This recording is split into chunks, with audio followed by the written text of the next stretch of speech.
벗은 가지 끝에 매달린 마른 잎들이 머자나 착지할 지면을 바라보며 마지막 몸짓을 하고 울지 않는 새들은 차갑게 언 땅을 톡톡 찍고 있네. 안녕하세요. 부동산 엑스파일 청취자 여러분. 클래식 시여행 진행을 맡고 있는 장 작가입니다. 부동산 엑스파일 재미있으시죠? 엑스파일과 함께 저희 클래식 시여행도 많이 들어주세요. 부탁드립니다.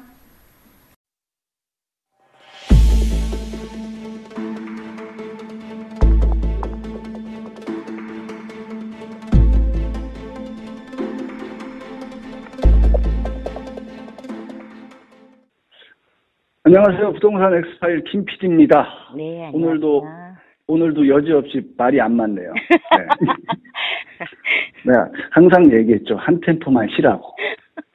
바로바로 나오면은 녹음하기가 어려워져. 김 PD님한테 구박까지 받고 매일매일 구박받아. 뭐 구박이 제 취미고 생활입니다. 고맙습니다. 구박해 주셔서. 이 구박을 먹으면은 오래 산대요. 그래서 제가 구박을 계속 하는 겁니다. 감사합니다. 네, 오래오래 사셔야 방송 오래오래 갑니다. 네. 어제는 그 주말인데도 쉬지도 않고 뭐 자료 모아가지고 보내주시고. 모은 건 아니고 좀 정리해 놓은 게 있어서 뉴스에 좀 이슈가 돼서 전에 작년 6월에 정리해 놨던 거를 올려드렸어요. 그냥 저는 그거 또 하느라고 또 저도 안 쉬었잖아요.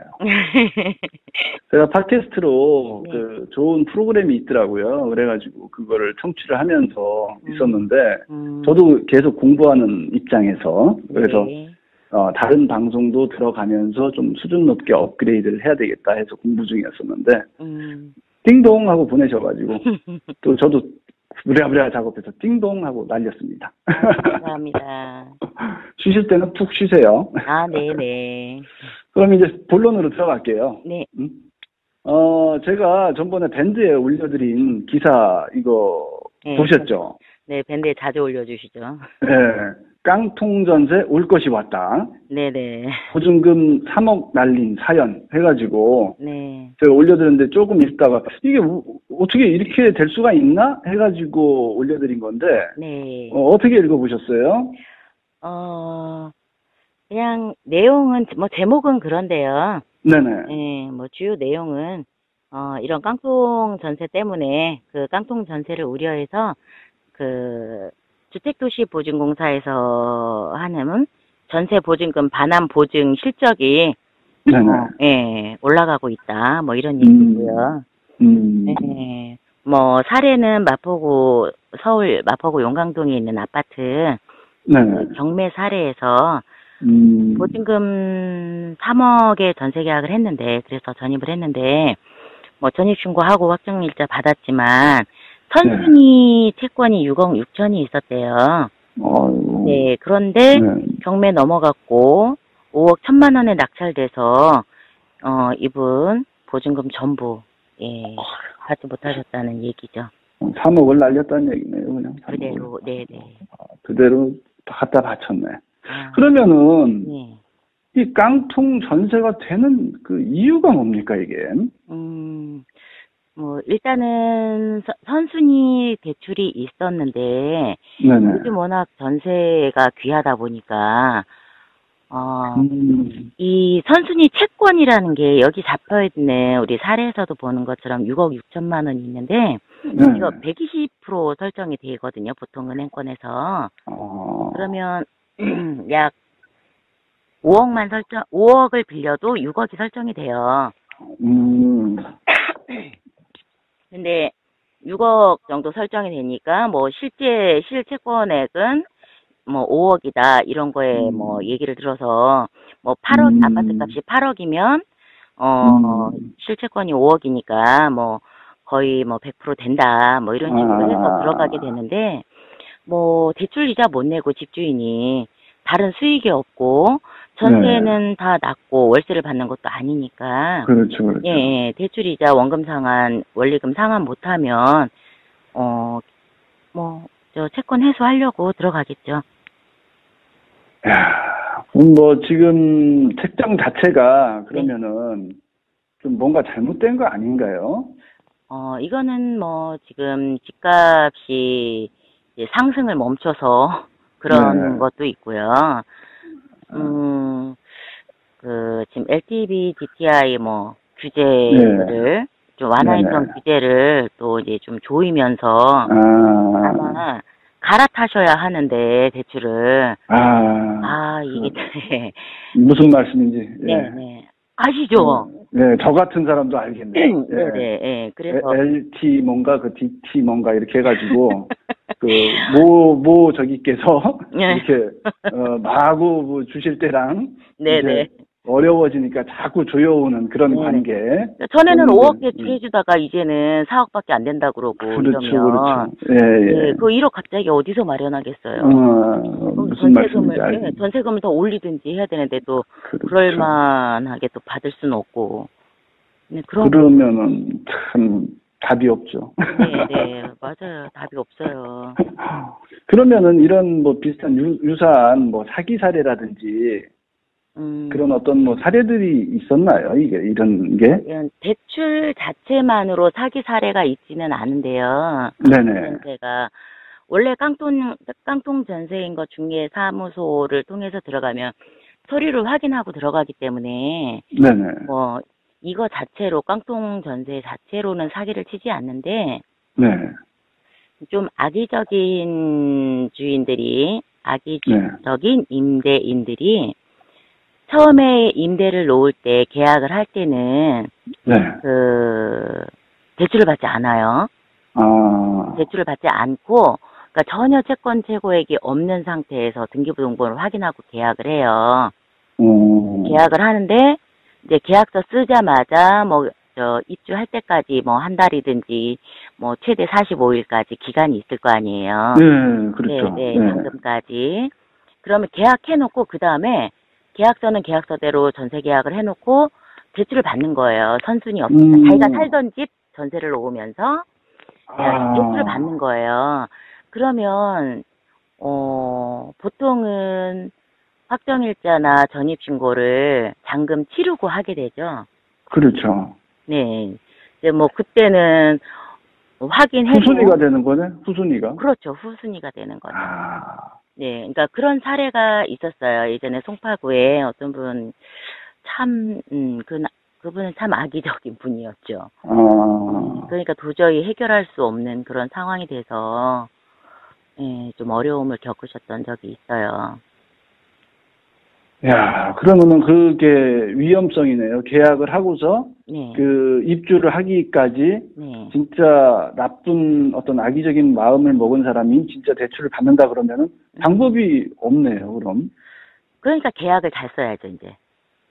계약 서상에. 네네. 그러니까 계약할 때 당연히 서류를 확인하셔야 되고요. 네네. 등기부등본 당연히 공신력은 없어요. 공시는 하지만 공신력이 없기는 하지만 확인을 하셔야 되고 서류를 확인해서 그 선순위 채권이 없는 거 확인하시고 혹시 선순위 채권이 있다 하더라도 실채권액이 아니라 채권 최고액을 기준으로 값이 10억이다.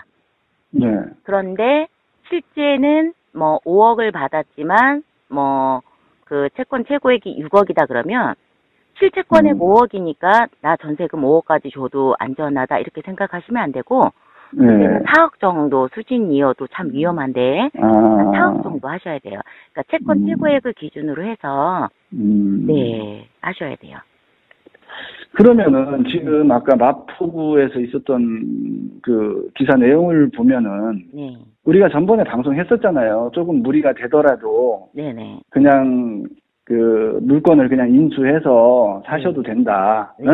그거는 이제 내 손실보다 더 큰 이익이다라고 한번 말씀을 하신 적이 있으셨는데. 그 작은 물건의 경우에 그런 사례가 그렇게 하시면 좋다 했는데 이거는 그럴 수 없을 것 같아요. 일단 지금 내 돈 3억이 있는데 내 돈 3억을 지키기 위해서 이 선순위 채권 6억 6천을 받을 수는 없을 상황일 보여요. 왜냐면 지금 그 경락가가 5억 1천만 원이거든요. 네, 그 그렇죠. 현재 이제 이 피해자가 받는다고 해도 5억 1천만 원에 혹시 경락을 받았다고 해도 5억 1천만 원을 다 준비할 수는 없을 거고 그렇죠. 요즘 뭐 LGBTQI 뭐 적용해서 최대로 해도 3억 정도 대출을 받을 수 있을 거고요. 그러면 뭐 지금 현재 그 5억 1천만 원에 별도로 뭐 취득세나 등기할 때 법무사비나 여러 가지 등기비 뭐 하면 한 1,300여만 원 더 들어가는데 이게 60% 대출을 받아도 현금 2억이 더 필요하거든요. 그런데다 현금 2억 마련해야 되죠. 거기에 대해서 그렇죠. 월 대출 연 3%라고 가정해도 75만 원이에요. 매월. 그러니까 이거는 도저히 받을 수가 없으셨을 거예요. 네, 그리고 이건 받아도 어렵고. 괜히 그 하우스 투어처럼 네. 받아도 큰 문제란 얘기죠, 이게. 네, 이거는 받아서 손실을 줄이는 게 아니라 받으면 더 큰 빚을 떠안게 되니까 이거는 뭐 포기하실 수밖에 없는 안타까운 사정이 아닌가. 참. 그러면은 네. 이런 깡통 전세를 이게 알고서 가시는 분은 없을 거 아니에요. 그럼요. 알고서는 알고서 가지. 그 예방 방법은 없나요, 이게? 뭐 아까 잠깐 말씀드린 것처럼 뭐 계약하실 때 서류 확인하시고 또 시세를 알아보시는데요. 그냥 부동산 중개사무소에서 얘기하는 시세를 파악하시면 그냥 중개사무소에서 말하는 시세보다는 이 국민은행에서 이제 시세 정보 나오잖아요. 네, 그 시세를 확인하시든 아니면 국토부의 그 실거래가를 확인하실 수 있어요. 유사하시죠. 아니면 동일한 아파트에 뭐 이렇게 실거래가가 확인이 돼요. 그 실거래가를 기준으로 채권 최고액과 채권 최고액과 내 전세금을 플러스했을 때 실거래가하고 동일하면 그래도 좀 안전하다고 보이고요. 실채권액이 아니라 채권 최고액이에요. 네, 채권 최고액이요. 네. 그리고 또 한 가지 또 방법은요. 계약 후에 만약에 선순위가 없었다. 뭐 이러면 계약 후에 즉시 계약서를 가지고 전입신고하시고 확정일자 받으시는 방법이 있어요. 네, 저도 이건 잘 알아요. 네, 보통은 어떻게 하냐면 전세금 대출 받는다고 해서 양해를 좀 구해요. 전세금 대출 때문에 필요해서 이렇게 한다. 그런데 뭐 이때는 뭐 전체 세대가 다 전입신고할 필요는 없으니까. 왜냐면 기존 주택 전세금도 받아야 되잖아요. 네, 그렇죠. 네네. 그러니까 뭐 그 계약자만 해서 전입신고해서 확정일자 받아놓으시면 또 안전하고요. 또 만약에 채권 최고액이 제 전세금을 넣었는데 실거래가보다 높다 이러면 그 잔금 받을 때 전세금의 잔금을 받을 때 대출금의 일부를 좀 상환하라는 그런 특약을 좀 작성하시면 좋을 것 같아요. 위험하다. 이거는 위험하지 않냐 해서 서로 양해하에 전세금을 좀 더 높일 땐 대출이 안 돼서 하는 경우 있잖아요. 이제 대출 갈아탈 때 전세금 더 높이면 그러면 나는 반드시 전세금을 높여 받아서 이 금액을 올린 금액을 대출금 상환에 사용하겠다라는 특약을 계약서에 작성하시면 되고요. 그도저도 아니다. 이게 만약에 특약 부분에 대해서 이 사람이 안 지켰다. 계약서는 그러면 어떻게 되죠? 특약 안 지키면요. 소송해야죠. 그리고 소송이야. 소송 전에 그 계약서 잔금을 가지고 직접 상환하는 상환하도록 법무사 대기해서 은행 가서 직접 상환하는 방법이 있어요. 일단은 이거는 어떤 단조리에 그래도 우리가 그걸 또 안 하겠다 그러면 우리가 또 그 집을 들어갈 필요가 없지 않습니까? 그럼요. 굳이 그러니까 한번 더 단조리로 생각을 하시고 한번 그 집에 들어가고 싶다 그러면은 한번 요것도 제안을 해볼 필요성은 있다라는 얘기죠. 계약할 때 그런 게 다 양해가 돼야 이제 계약이 이루어지는 거죠. 그렇죠. 그리고 뭐 그도 저도 안 된다, 합의가 안 된다 그러면 최후의 방법은 반전세로 가시는 거죠, 요즘. 나머지는 올리는 금액은 내가 월세로 내겠다. 오케이. 네네. 예. 그 정도면 예방이 가능할 것 같습니다. 참, 이제, 전망으로 봤을 때 깡통 전세라든지, 네. 또 전망 물어보네? 제가 이 기사를 보면서, 앞으로 좀 많이 좀 일어날, 네네. 어? 그런 뭐 사기인지 아닌지 모르겠어요. 일반 거래에서도 많이 이런 것들이 좀 발생이 되지 않을까, 좀 우려되는 차원에서 제가 밴드에다가 네. 기사를 올려드린 거거든요. 그러면서 이 부분에 대해서 저는 이제 전세는 안 다니지만, 전세금을 날렸을 때, 네. 일반 분들 진짜 다시 또 재기하기 어렵잖아요. 전세를 만들 생각을 하니까. 네네. 그래서, 청취자분들 중에 전세를 겪고 계시는 분들은 지금 정말 지키는 것도 이게 버는 거지 않습니까, 요즘? 그럼요. 요즘은 지키기만 해도. 그래서 그거를 한번 제가 좀 다뤄봐야 되겠다. 그래서 이제 올려드린 건데, 네. 오늘 좋은 말씀 감사드리고요. 네. 마지막으로 청취자분들한테 또 하실 말씀. 그거 하지 말라고. 요약정리 하지 말라고 말씀하셨던 분이 계시던데. 댓글 달아주신 분? 네. 저 소심해가지고. 그러게요, 정말. 네. 괜찮아요. 그래도 이해하실 거야. 네. 네, 앞으로 전망 얘기시나 깡통 전세 전망은 날로 확대될 것처럼 보이죠. 네. 네, 대출 규제 있고, 이러면, 점점 확대될 거라고 보여요. 그리고, 자기가 사는 주택 전세 놓고, 더 낮은 전세, 그러니까, 내 주택 전세 놓고 다운사이징해서 가시는 분들이 더 많을 것 같아요. 네. 그래서, 그건, 아까 말씀드린 것처럼,